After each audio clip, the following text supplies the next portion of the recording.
how it works, and when you come, maybe you'll override that portfolio manager or not, but what's the checklist you kind of go through? So we look for very high quality businesses, what we describe as simple, predictable, free cash flow generative, dominant businesses, a business that Warren Buffett would describe as having a moat around it, right? If you believe that the value of anything financial is the present value of the cash you can take out of it over its life, well, you need to know how much cash it's going to generate over its life. So business quality to us is the single most important criterion for determining what's interesting. Because if we can't predict the cash flows, we don't know what it's worth. If we don't know what it's worth, we can't invest. So we figure out what it's worth, figure out how good the business is, how predictable will this cash flows be from a railroad or a spirits company or a real estate company, shopping mall business. And then we say, okay, well, where's it trading? And if there's a wide gap between price and value, you can buy it for 50 cents, it's worth $1.20, well, then we're going to take a hard look and try to understand why it trades at a deep discount. And once we understand the reasons, we decide, well, these things that we can solve. Or can we, in light of the situation, the circumstances, can we be influential in changing these levers that can cause this valuation discrepancy to narrow? And is this a business that, while we're causing the valuation discrepancy to narrow, we can also perhaps contribute to the valuation growing? And if those things are true, we found something that looks quite interesting for us.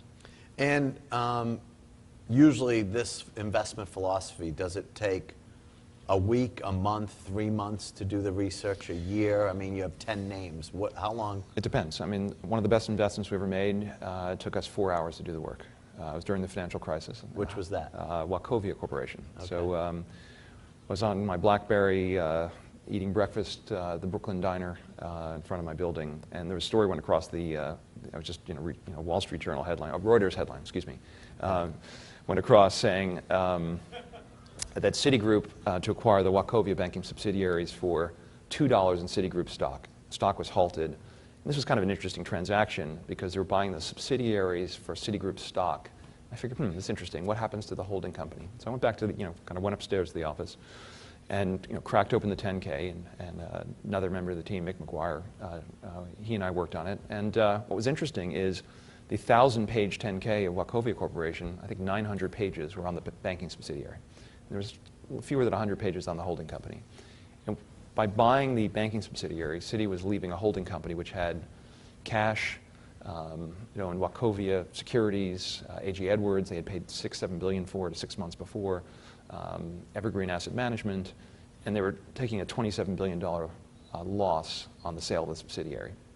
And it also had a liability called non-cumulative perpetual preferred stock, which if you ever want to have a liability in your life, this is the single greatest liability to have. It's a form of equity where you never have to pay a dividend, and when you don't pay them, they don't accumulate. Right. And the worst case is they get a couple directors on the board, and you say hi to them each meeting, and you have this very, and I said, look, this could be our Berkshire Hathaway. And at the end of the day, we figured the asset, in 4 hours we determined the holding company was worth at least $11 to $14 cash, a tax refund that you could carry back the $27 billion loss, recover cash taxes that have been paid. So you have this cash vehicle. You own Wachovia Securities, which is a good wealth management business. Mm-hmm.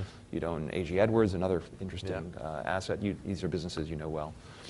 And the stock opened after it was halted at $1.84. So we said, look, it's worth 11 to 14, $1.84. We bought 42% of the volume for the next 4 days. And then it was acquired by, then Wells came in and put in a topping bid of $7 in Wells Fargo stock, which wasn't actually a topping bid. But the Wells Fargo deal did not require government assistance. Right. So I think Sheila Bair liked. Yep, I remember that. Liked I that deal actually better. interviewed Sheila Bair.